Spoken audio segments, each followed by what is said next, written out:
Hey everybody, welcome back to the What Podcast. I'm Barry. There in the middle in the Pabst Blue Ribbon hat, as always, is Lord Taco. He's an actual Lord.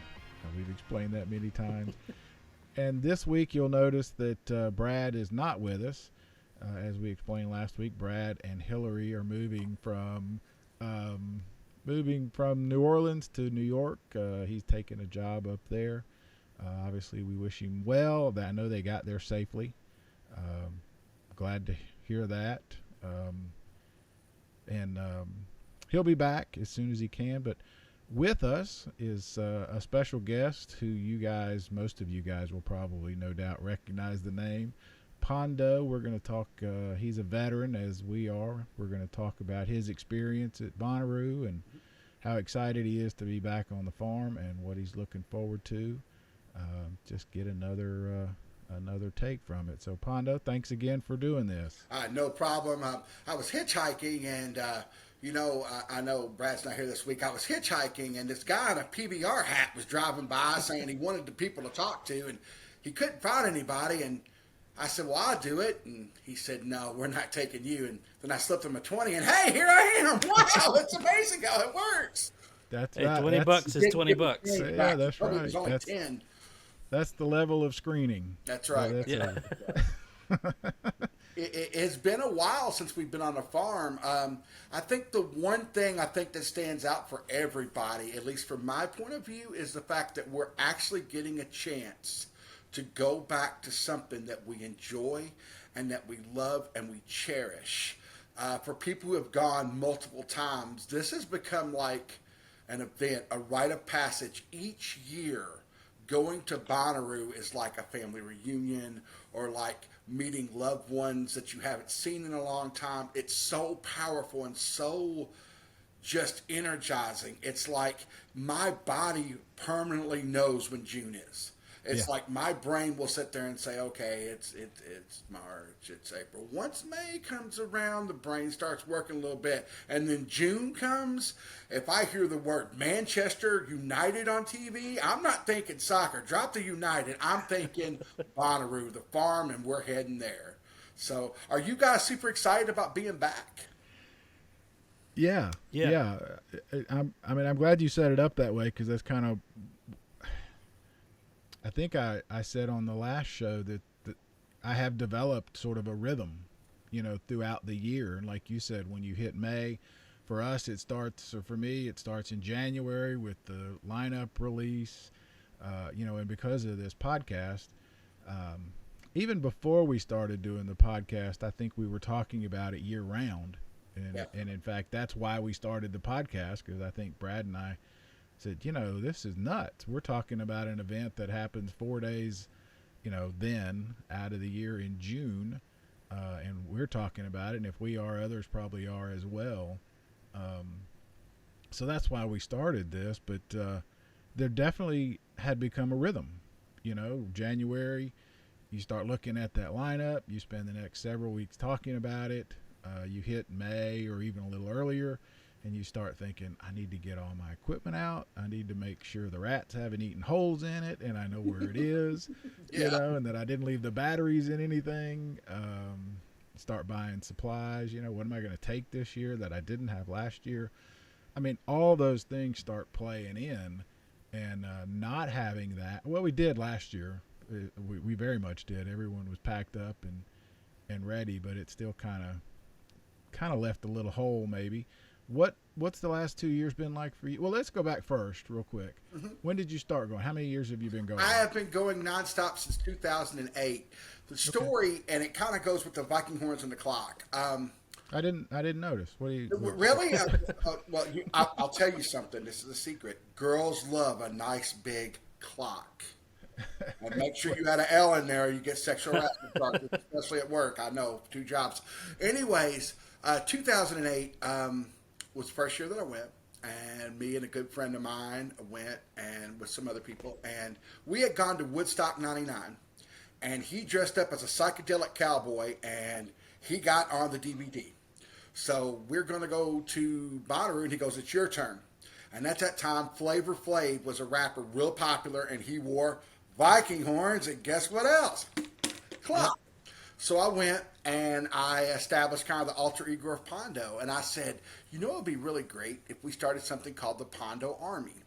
And originally it was more of a rib or a gag or something. And then I noticed like people online, I was on a website called Emperor, were going, "You're going to wear the outfit again next year, right?" And I'm like, oh God, I had never even thought about it. And then I said, well, if we're going to do that, let's develop this Pondo Army into something. And what the Pondo Army states is that, let's say, for example, Barry likes heavy metal, and we know Lord Taco loves Zamfir and his pan flute. And let's say I listen to Britney Spears. He's the master. All agree. We may not like each other's music, but we'll respect it. I'm never going to dog you for what you listen to, because to me, if we can all get along musically, just imagine how much we could accomplish in this world. Things are always going to be different. You're always going to have different opinion, but be willing to respect it and embrace each other, and we'll all do it collectively together. And if you can do that, and if we can get some of these important people to do it, man, this place would be a much better place. And that's how the whole thing started. And I pass out Pondo Army membership cards every year. So if you see me, come up to me and say, I want my card, I'll give you my card. But for the past 2 years, I haven't been able to pass them out. So every year since 2009, didn't do it the first year, but ever since, I've been passing out those cards. And some people treat it like a Where's Waldo. They'll be like, man, I looked for you all weekend. Because, it's 700 acres, so there's a lot of dang space.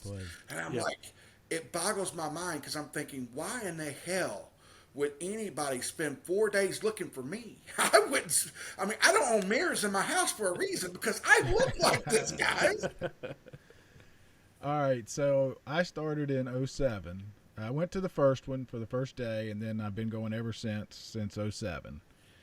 The clock, when you mentioned Flava Flav, now I got to tell it. So the day after their performance, in the media tent, Janine Garofalo, who was one of the comics there, was doing the media event, and she said, "Did you guys hear what Flava Flav said what Comic the Insult Dog said last night in the comedy tent?"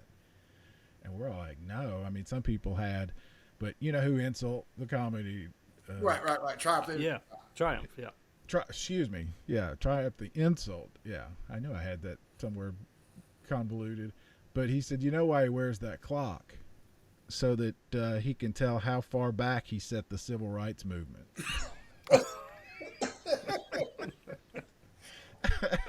Horrible. That's all anybody was talking about that whole next day. It's so funny.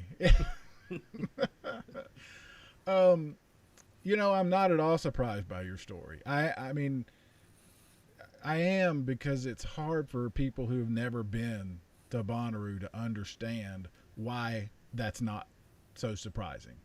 Correct. The fact that you created something and people are into it. There's something about that event that brings people together. You said if we can come together by music. Every time I leave there, I say to everybody, why can't we be like this year round? Yes. Yes. Or take it home with you.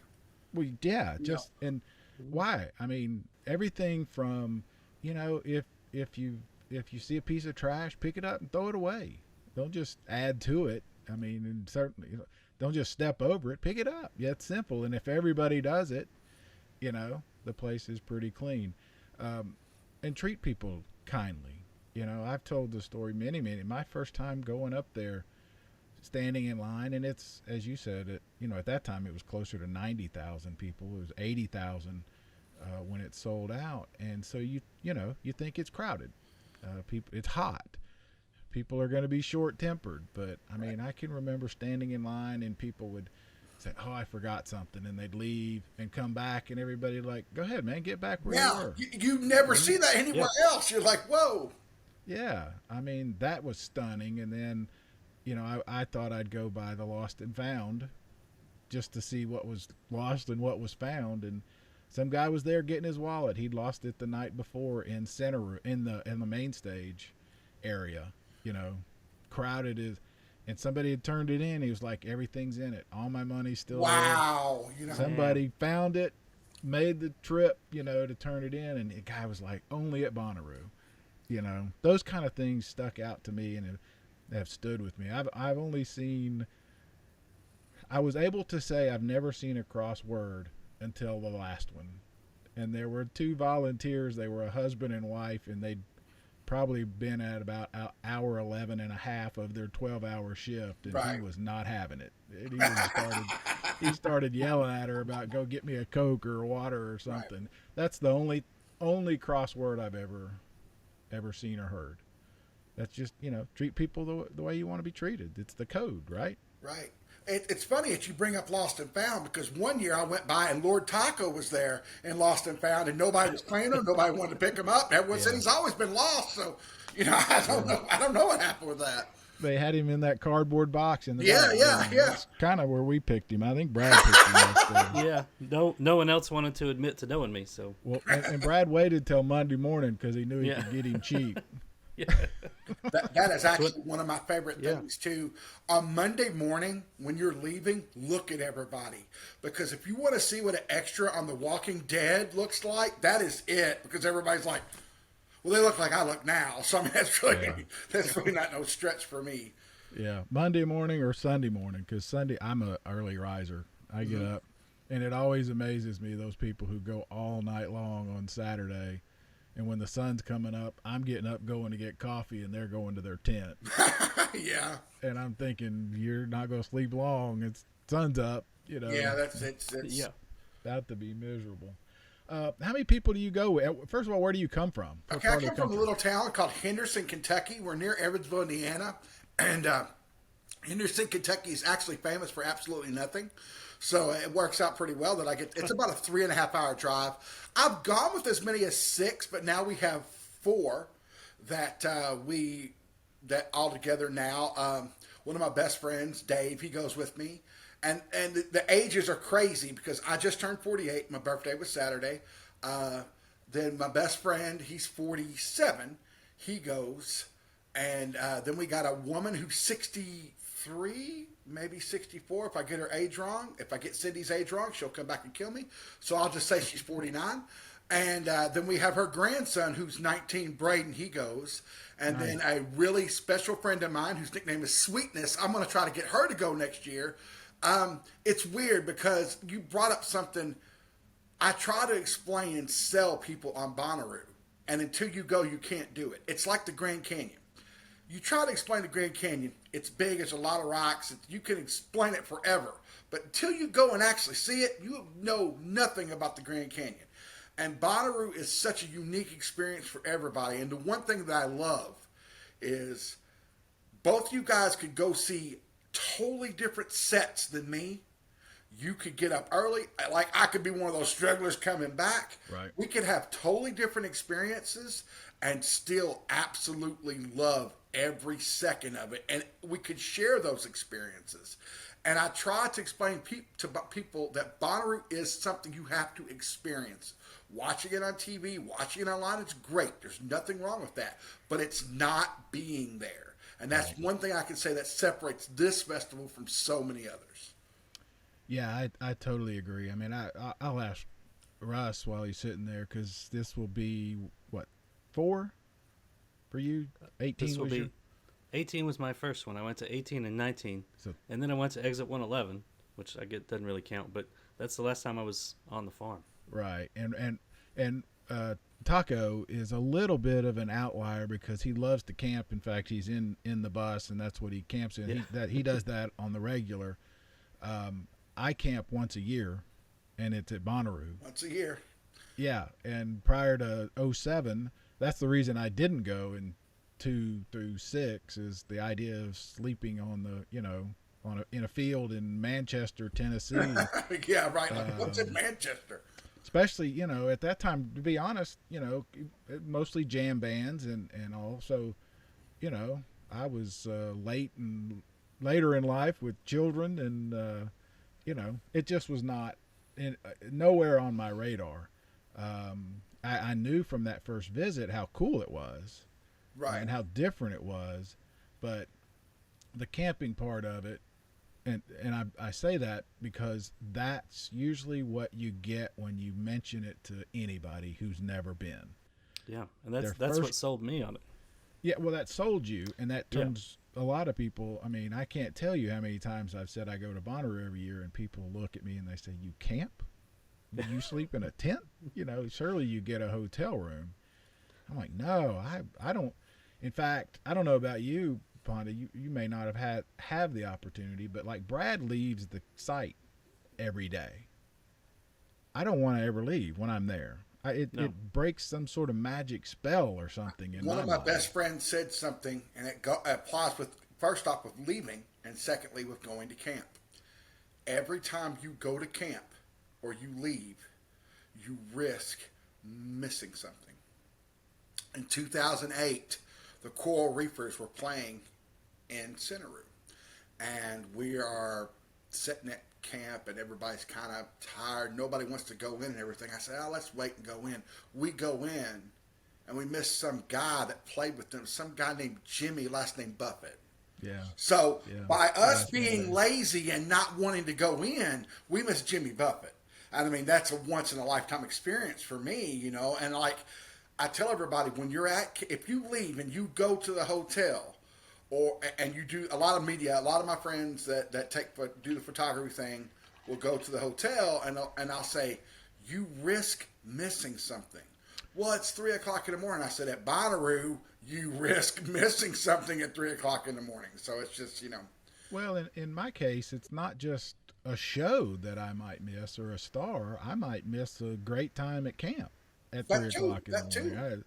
I mean, Brad and I were laughing this past weekend, not during the show.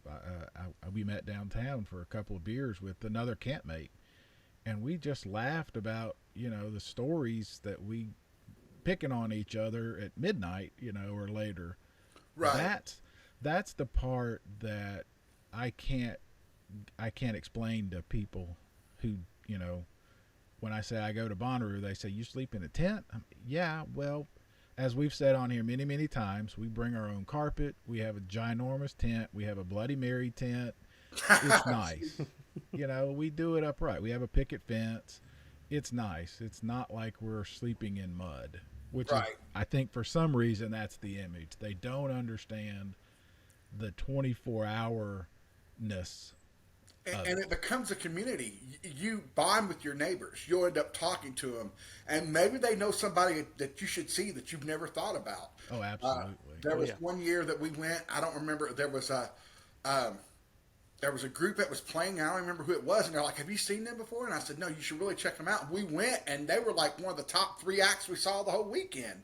Yeah. And it's such an amazing feeling, because then you're like, "Oh wow, I didn't know about them, and I found out about them." And I think, especially for people like me that are older, I think another drawback now is a lot of people say, "Well, I don't know people on the lineup, or I don't know as much of the lineup because it's younger."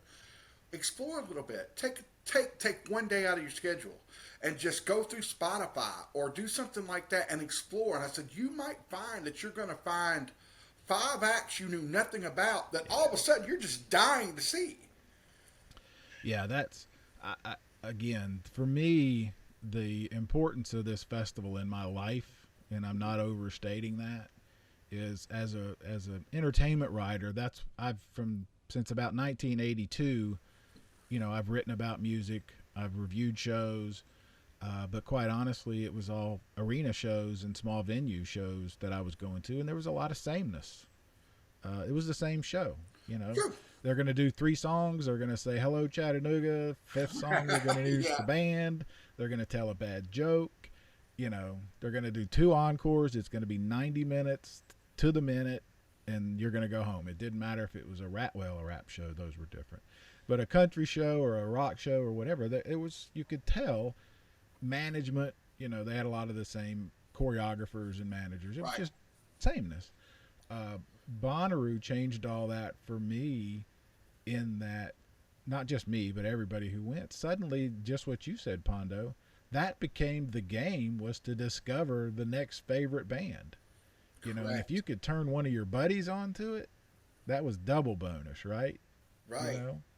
Yeah, that's exactly right. And that's a huge part of it for all of us. And the other part of it for us, and I don't know how you and your group is but we almost never attend the same show, and if we do, we never go together. What we usually do is we have a youngin, the one that's 19. We don't know where he's going to go. He'll do a little bit of EDM, probably more than we will, and then like usually his grandmother will go with him sometimes, and then usually me and my best friend will go to a show. But a lot of times on Super Jam night, that's where we get split up because Super Jam is so special and so unique, and this year, the 1984 aspect of it's going to be just, so we might all go to that show. But a lot of times, it's what's pretty amazing is to brag on Cindy, who is 60-ish. I have never been in the pit for a headliner, and I've gone since 2008. She's gone, I think, 5 or 6 times, and she's already been in the pit for 2 headliners, and she's 60-ish. So, it's like there's literally something for everybody. One thing I did want to touch on real quick is it has been 2 years.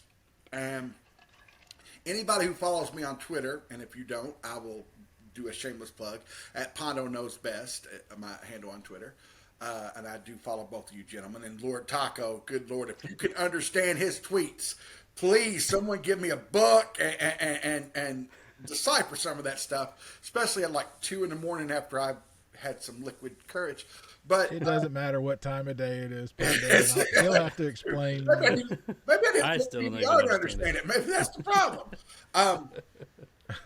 Just in the past year alone for me has been absolutely horrific. I know everybody's had situations, but last year, August 31st, my mom passed away from COVID. I was in the hospital with COVID, and both of us have been vaccinated to the fullest extent at that time. And doctor come in there while I was in there and told me, you have a 30% chance to live. Well, I found out later that was inflated. I wasn't supposed to make it. So then my mom passed away. And then in January, I got readmitted into the hospital for dehydration. And that was because I was still sick from after effects of COVID. They happened to do a CT scan, and they found a mass on my left kidney. So I had cancer of the kidney. And I tell everybody, I said, man, I must have had a hell of a party because I woke up next day, I'm missing a kidney. They had to take the whole kidney out. And so, and there's been a bunch of other small things that have gone along with it. And so this year, I'm going to appreciate Bonnaroo more than I ever have. Whenever we're on that long road going in, and I got goosebumps talking about it now, I will probably start crying. And the moment we park that car and get out, and I see that grass, and I feel the sun on me, and I see the Ferris wheel, and I see everything and everybody going every which way, and people laughing, and you can probably already smell the porta potties that are outside of Centeroo. Right. That moment is probably going to be one of the best moments of Bonnaroo ever, and I'm actually probably expecting to break down and cry for a while. I'll probably be no good for about 10 or 15 minutes, and then I'll get back in Pondo mode and I'll be ready to go. But I have missed that place so much. It has become a fabric of my life. And, you talked about 4 days earlier. 4 days out of the year you go and do this. Most of the year, I don't wear this. Most of the year, my name is Brian. I work at an auto parts factory. Well, except recently, since I lost my kidney, I haven't been there because I've been out for FMLA. But you don't know how many people do not know me as Brian. They know me as Pondo. They will see me out places. I will go to Nashville or whatever. Hey, Pondo! I'm like, wow. And they recognize me without the ridiculous getup. And it's amazing that this is a place where you can go, let your hair down. Well, Taco doesn't have much hair, so we'll let that go. But you can let your I just got a haircut. And be whatever you want to be for a few days. Let go of everything at home, plug out, and just go and have the best, amazing time. And think about how many people you've met at this festival. Well, not just. But at the events that we've had, Taco's stories of running into people like you just said out and they recognize his voice or the hat or something. Brad ran into, a listener 2 weekends ago down in New Orleans. Yeah, it happens. But beyond that is people like you, obviously the guys at Rue Ham and Charlotte and Daniel with the Rue Bus. I mean, we speak fairly regularly, you know. Yeah, almost daily. Become friends with all of these people and keep up through Reddit or emails or texts or whatever. It goes beyond, a website or whatever. It's personal. These are people that care about, right? Yeah, we understand. We won't get into it too much, but it has been a tough year for all of us as well. And this event, this weekend, in fact, I started writing a column for one of the magazines we do, trying to talk about this. And typically, when I get the first sentence, I'm essentially done. I've written 3 of them already. I've completely restarted twice, which is very rare for me, because it just, when I get down to a certain point, I'm like, I haven't said anything that I wanted to say yet. You know what I mean? Because it has to be a certain length. So it's remarkable to me. It's remarkable to me that 5 years in, and in year 3 of an event that hasn't happened, we still are talking about it. Correct. But again, as I said earlier, I'm not surprised. It's surprising when you say it out loud like that. But to you and Taco and Brad and everybody else, it's not at all surprising. Because, I mean, how many times have you listened to our podcast or someone else's and had somebody call in and say, "Oh, my friends are so tired of me talking about Bonnaroo." Yeah. All year long. It's like I was trying to explain what your podcast is about one day, and I was telling some friends, I said, "You got to listen to the What podcast." And they're like, "The what?" I said, "Precisely." And they said, "Is this Abbott and Costello?" I said, "No, it's the What podcast."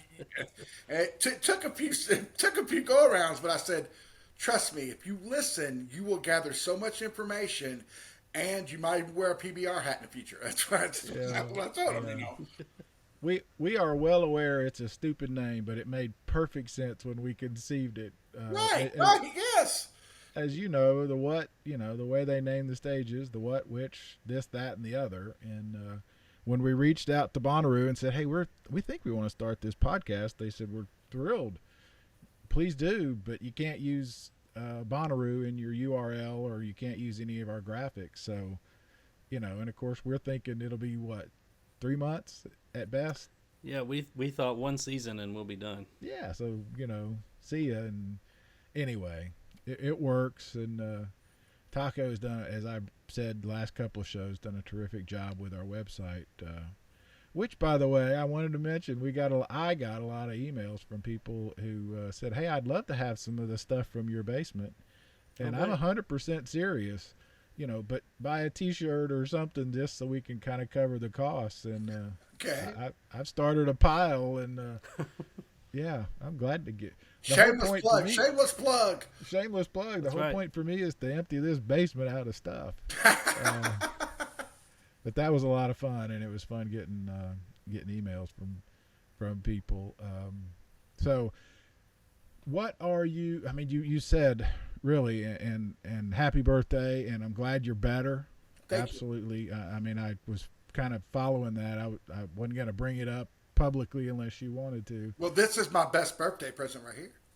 Yeah, come on the What podcast. I mean, that's what I figured. Happy birthday. Thank you. Glad we could do it. Thank you. I wanted to go back and ask. I'm intrigued by the grandmother and grandson going.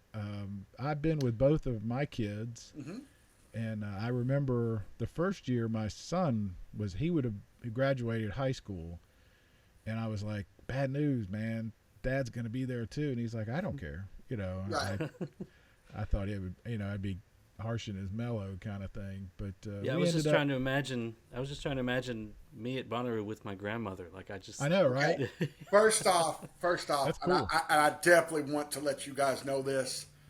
Cindy is not your typical grandma. She is Had to be the case. I figured Yeah, I that. figured. hardcore. She's like I said, she's been in the pit twice. She's an amazing woman.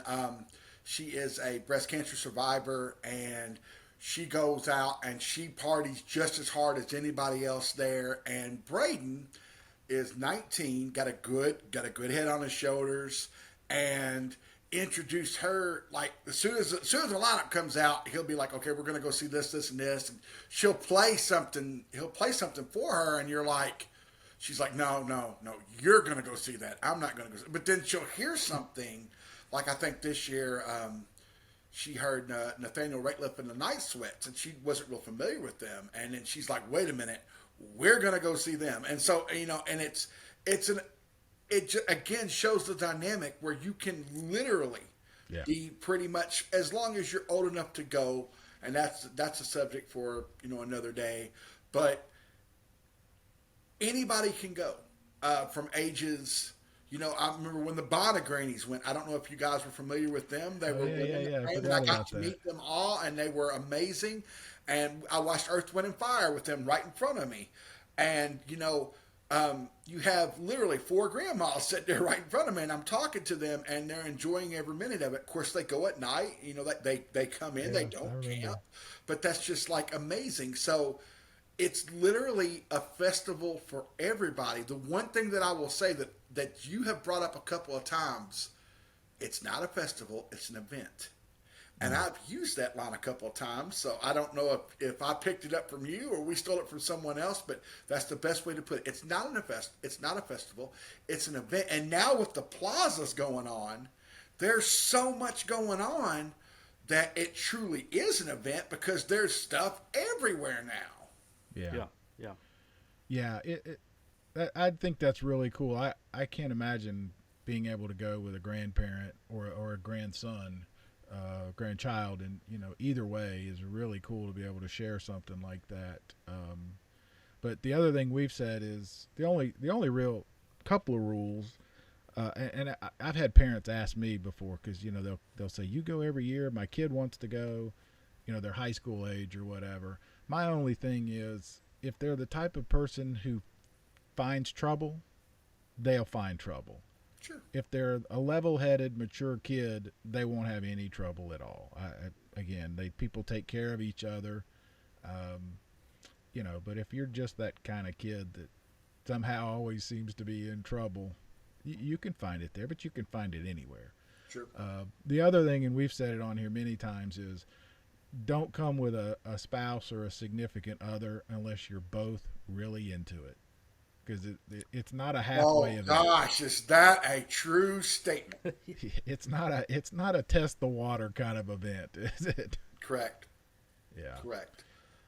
Come ready to have fun the whole time and explore. My point about us not going to the shows together is not that we don't like each other, but it's that it's goes along the same lines. Is if Taco says, I want to go see Nathaniel and I don't, right, he's not feeling guilty and I'm not feeling guilty. I'm not going to mope and pout, and he's not either. Go have fun and we'll meet back. And that's our whole group is that way, and I think it's really been important. Awesome. That everybody understands that. One thing I want to mention, just in case people are new to your podcast, which, by the way, if you're not listening on a regular basis, please do, because I have learned countless things from, Brad's not here, but all of you guys have taught me something. I'm not wearing a PBR hat, though. The one thing that Bonnaroo has, I'm not a drug user. I don't participate, and I usually don't drink when I'm there, but they have a good policy there of if you see somebody messed up, or you're with a friend who's messed up, who's done something maybe they shouldn't have, or has partied too hard, they have just get them there, get them some help. They're not there to judge. They're there to try to get you better. Right. And I love that policy because, especially with EDM becoming way popular now, and a lot of people associate drugs with EDM, and that's I think a stereotype. Maybe it shouldn't be, but don't ask what's going on. They just want to help, and Right. the not judging is something that I think makes that festival really, really good, especially for people who maybe have a tendency to do things that they shouldn't do.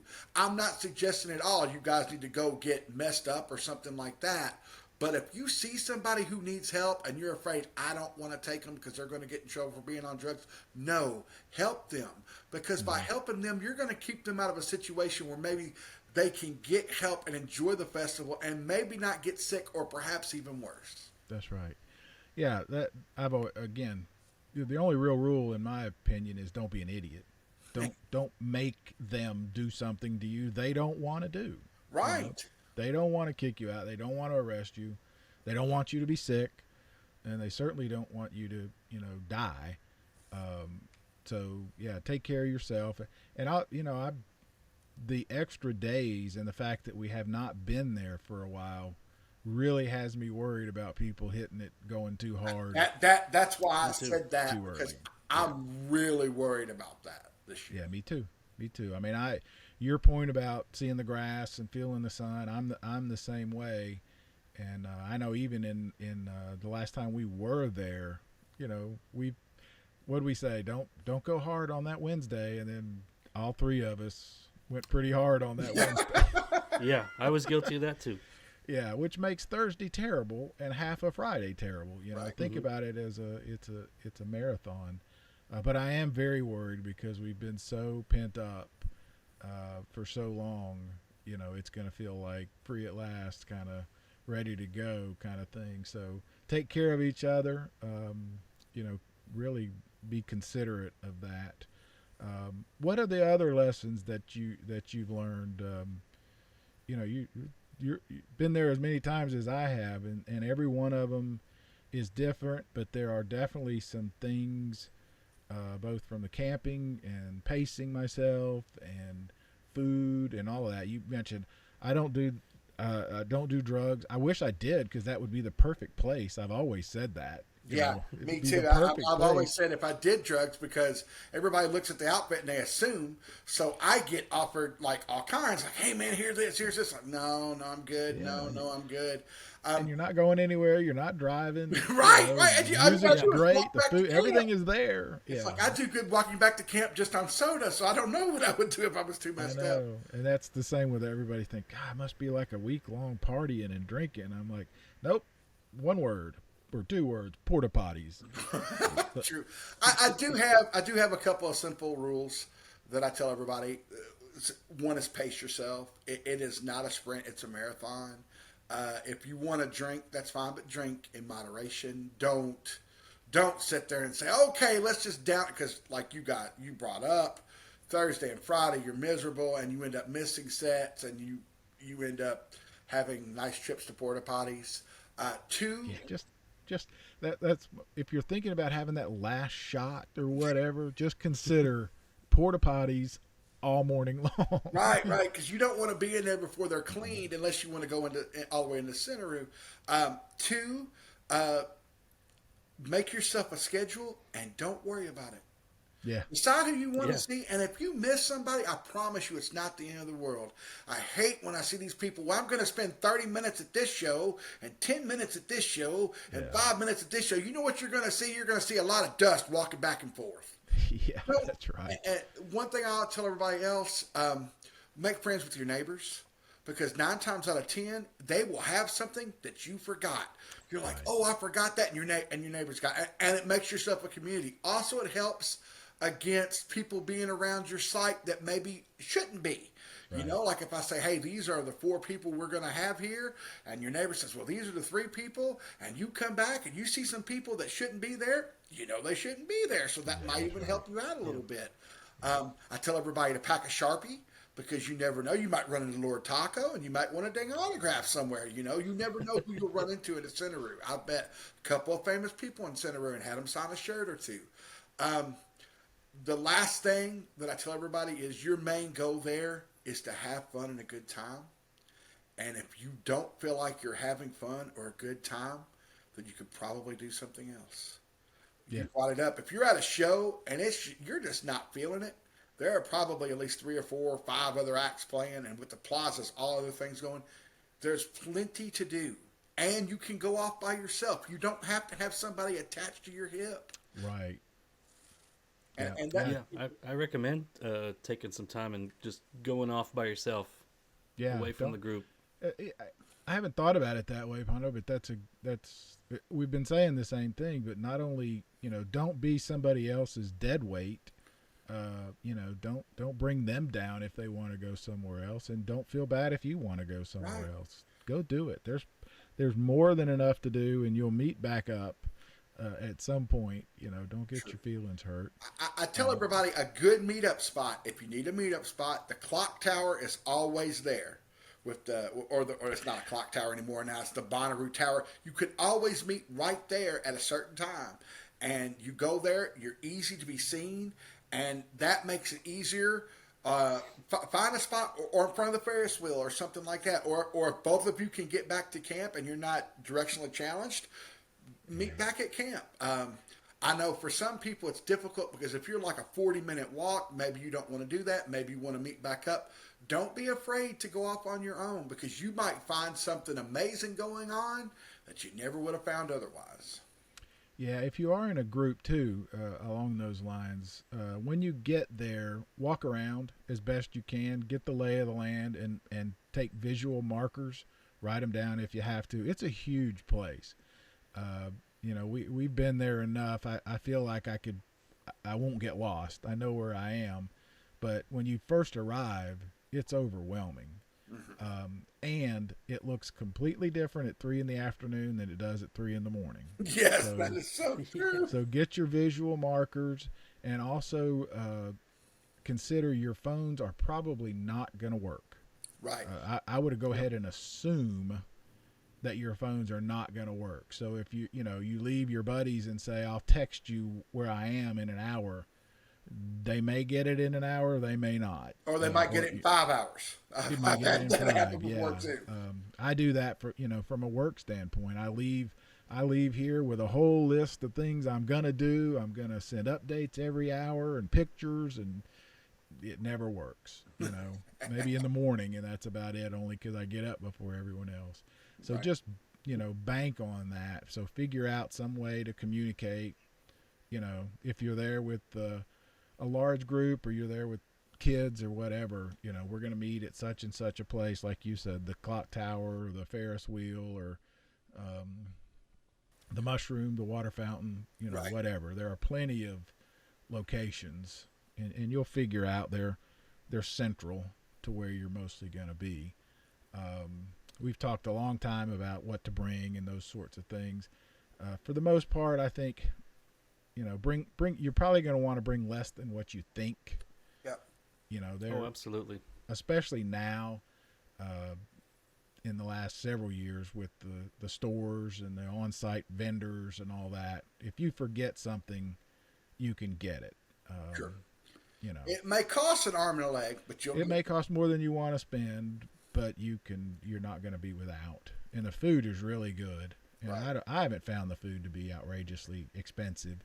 Plus, you're not going to want to eat 3 huge meals a day. True. Because, again, porta potties. Sure.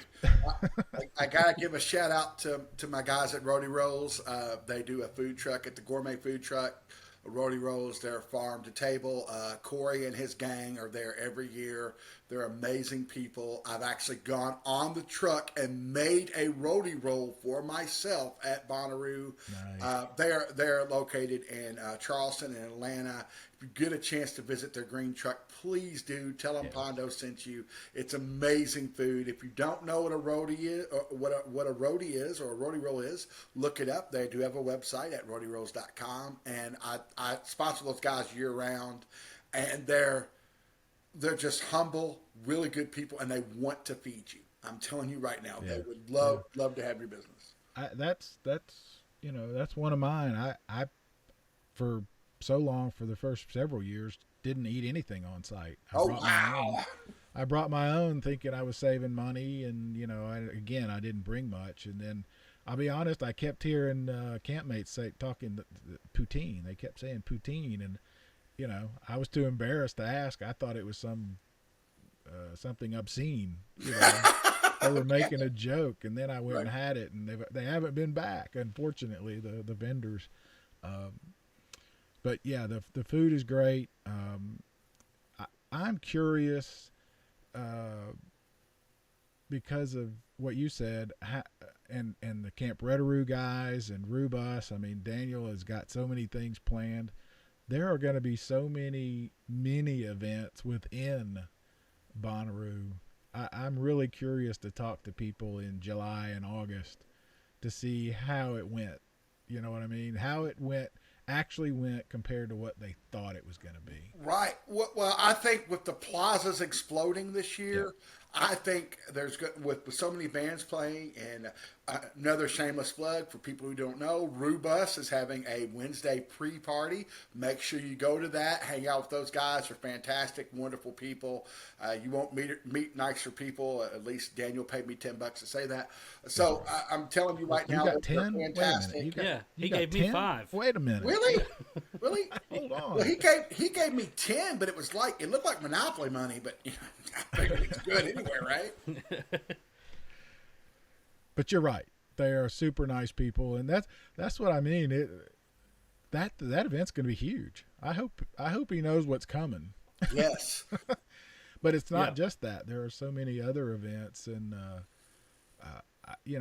as you said, we're all gonna. And I've asked, by the way, in case people are wondering, I asked when the actual schedule's coming out, and probably in the next, I would say 5 or 10 days, if not sooner, because it seems like, and it's not because of us necessarily, but it seems like as soon as I send an official inquiry to the people who should know, it comes out about a day or two. They're waiting on you, man. That's what they're doing. Yeah, I don't think it's that. I just think the whole, energy of the universe is thinking the same thing. Right. So they're on it. So we should be getting that.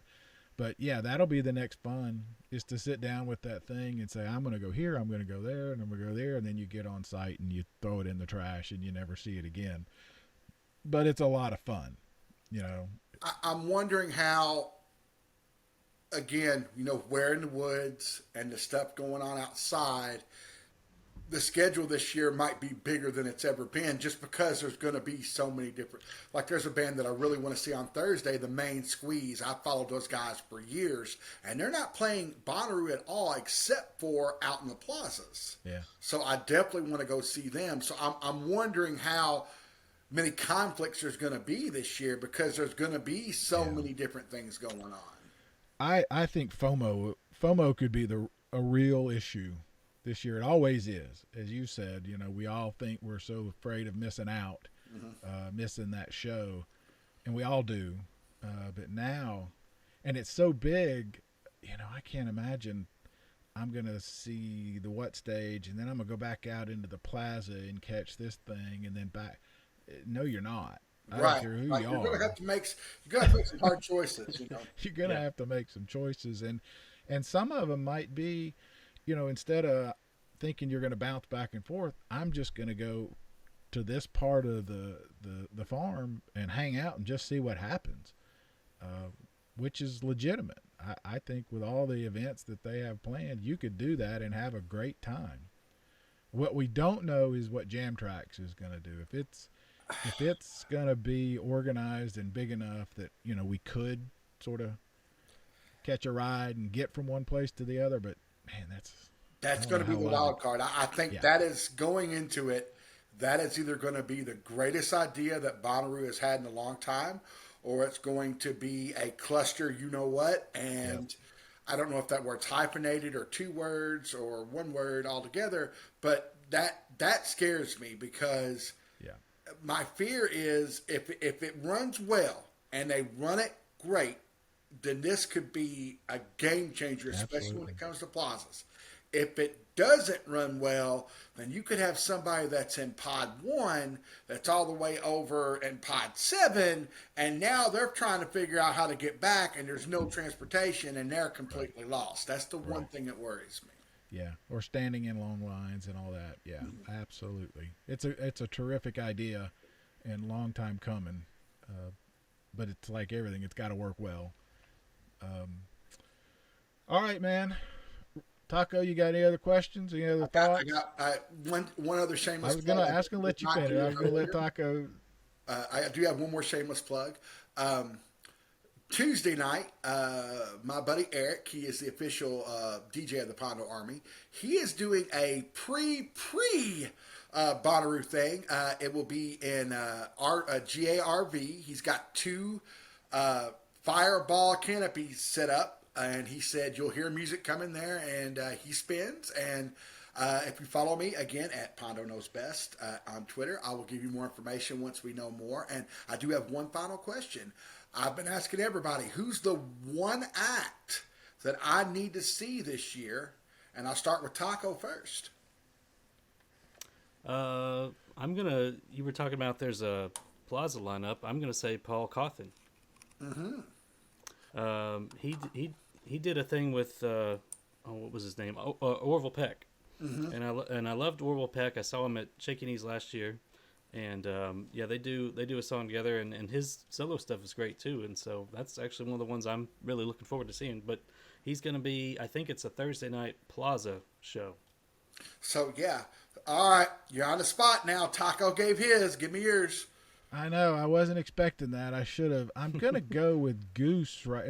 I'm not gonna go with any of the names that I assume you probably already have on your list, and Goose might be on those. It is, but that's okay. Tell people who don't know. Yeah, Goose. They were the ones that were on the online thing that they did year and a half ago. That over that weekend, the would have been weekend, and I just thought they were terrific. Not Bristol. I've seen so many lineups now. I'm having to relook. The one I'm curious about is Robert Plant and Allison Krauss.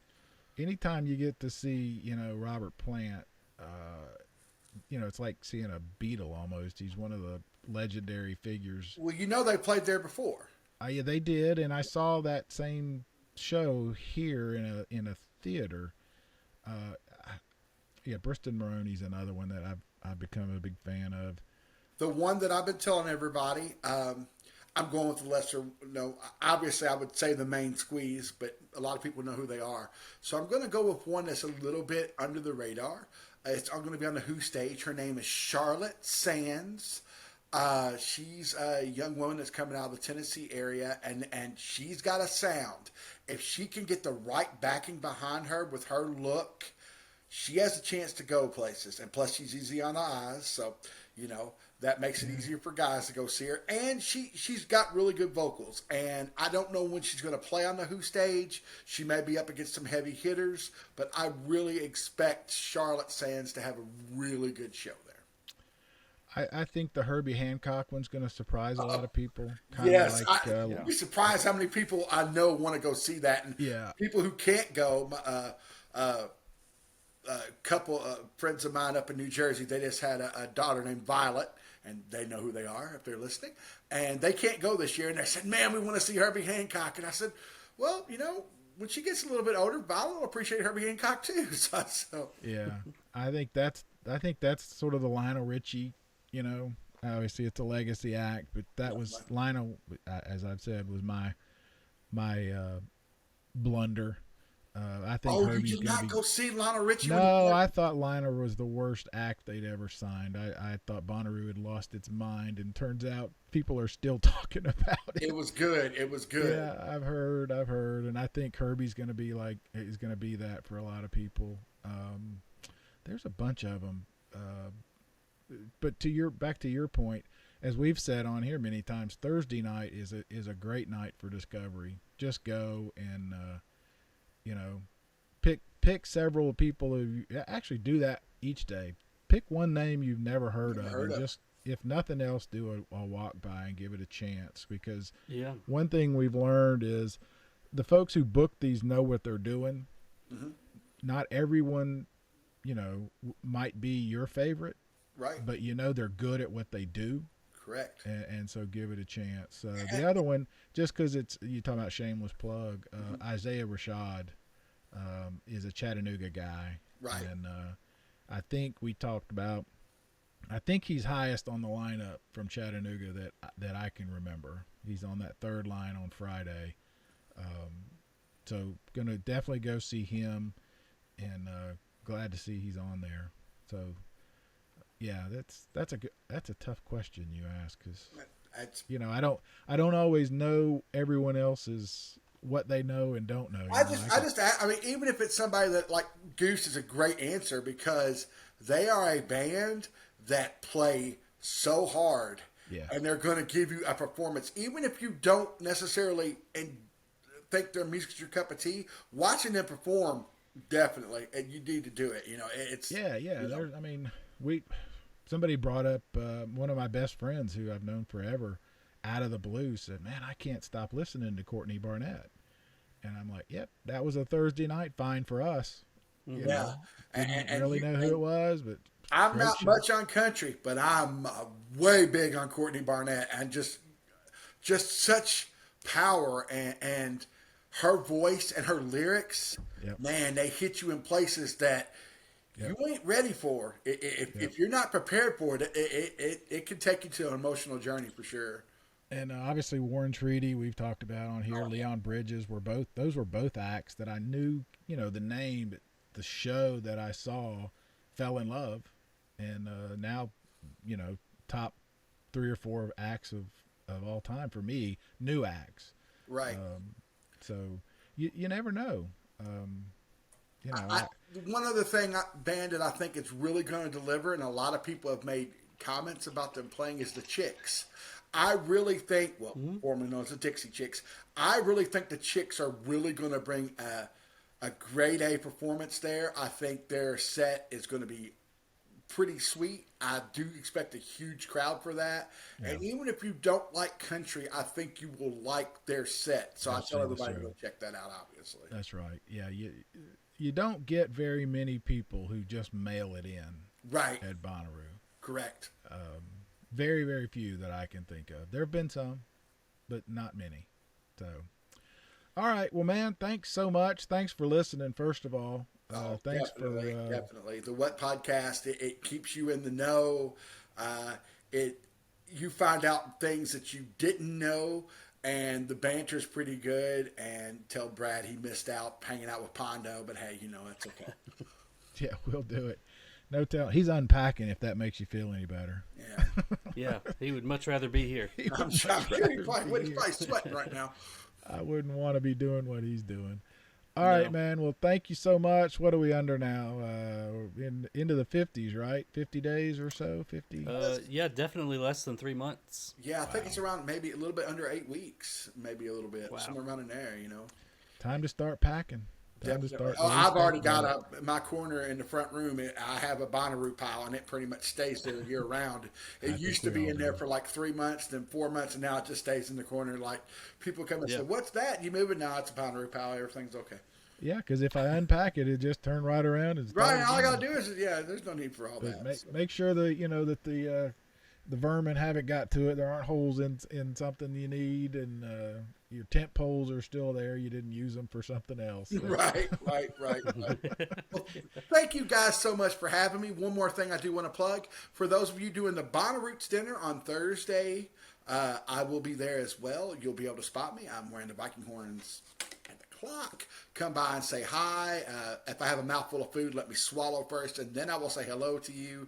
And I hope to see as many of you guys as I can on the farm this year. For those of you who want Pondo Army cards, please do not hesitate. I'm easy to talk to, I promise you. And a restraining order is just another way of saying I love you. So trust me, we'll get along fine. Thanks so much, man. No, yeah, sounds great. Thank you.